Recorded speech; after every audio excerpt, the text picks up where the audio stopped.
La taxa turística està sent una de les mesures més polèmiques de totes les que ha aprovat el govern de la Generalitat.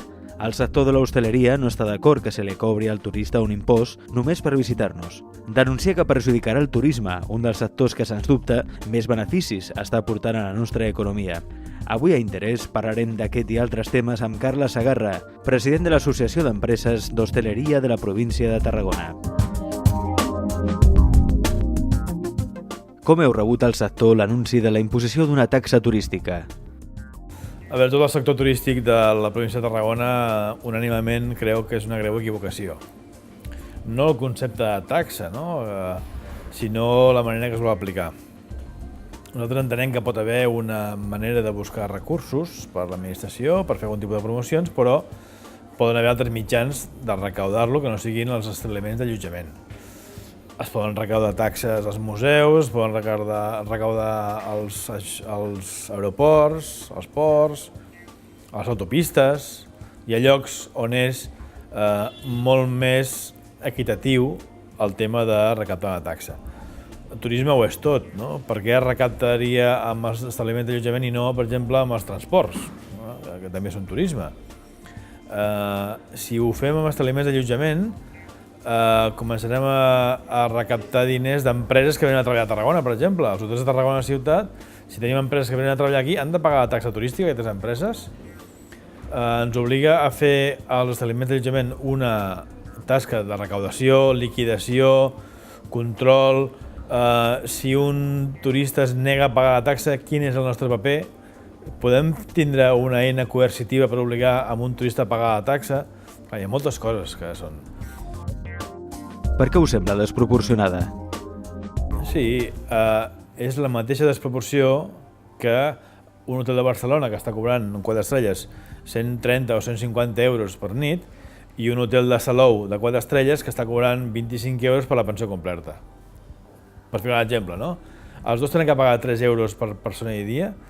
Aquests 3 euros per persona i dia que costa un hotel de 4 estrelles a Salou, per exemple, una estada d'una setmana o de 10 dies, que és el màxim que diuen que s'aplicaria la taxa, són una família de 4 persones, són 12 euros al dia, per 10 dies són 120 euros.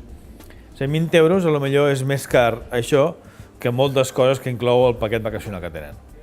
Amb la qual cosa hem de ser conscients que hi ha realitats molt diferents dintre de la mateixa Catalunya. Mirant el cantó positiu, potser d'aquesta manera aconseguim turistes de primera, amb un poder adquisitiu més elevat. Bueno, a mi m'agradaria saber que esto és una primera i esto és una segona. Si el turisme de primera és el que té més diners i és el que ha d'omplir els hotels de luxe, doncs me sembla molt bé, però pensa que hi ha càmpings a Catalunya que a l'hivern o a temporada baixa estan llogant a 5 persones al dia, per exemple, l'espai, o tenen preus molt baratos de bungalows. El fet que aquesta gent, que és el gran volum de turistes que venen, em diguin que són de segona categoria, doncs entenc que és una aberració, perquè aquesta gent, que són els que provoquen major volum de pernoctacions, són els que en conjunt provoquen un major volum de despesa i major volum de feina, llocs de treball, consum intern. És el que realment fa bellugar el país turísticament. No l'élite turística que pugui venir, sinó la gran quantitat de gent a nivell global, que a nivell turístic podem venir a Tarragona o a Catalunya en general. La taxa turística perjudicarà el sector del turisme? Entenem que sí, i principalment pel greuge comparatiu que suposa respecte a altres destinacions. Un dels arguments que ens va servir per dir que la temporada passada havia estat bona era pels conflictes al nord d'Àfrica, que pel que sembla aquest any encara no estan del tot solucionats, no? I això, volem que no ens beneficia. Si la nostra competència és Túnez, o Tunísia, o Egipte, Marroc, Algèria, d'aquests llocs que poden ser vacacionals turísticament potents, i que la diferència de preu a vegades és de matís, el fet que aquí agafem la fama que és una destinació més cara perquè hi ha una taxa suplementària, independentment de l'import, que a vegades potser estic d'acord que en segons quins imports pot ser insignificant. Però clar, a nivell d'imatge és fatal, és fatal. És la pitjor propaganda que ens poden fer el nostre estimat govern. Mira què va passar als Balears. Van haver de treure-ho a correcuita perquè va ser un fracàs. Vostè, com a empresari, com valora les recents mesures adoptades tant pel govern català com pel govern espanyol? Entenc que el que s'ha de fer són polítiques empresarials valentes, polítiques econòmiques que fomentin realment la facilitat de crear empreses, que les empreses puguin mantenir, que no siguin els empresaris presumptes delinqüents d'incompliment d'un munt de normatives absurdes que estan aplicades al món dels serveis, que la legislació laboral sigui completament flexible i que sigui fàcil tindre treballadors que estiguin plenament motivats i que el treballador estigui conscienciat de que ha de rendir i contribuir amb el seu valor humà a l'empresa perquè l'empresa pugui funcionar.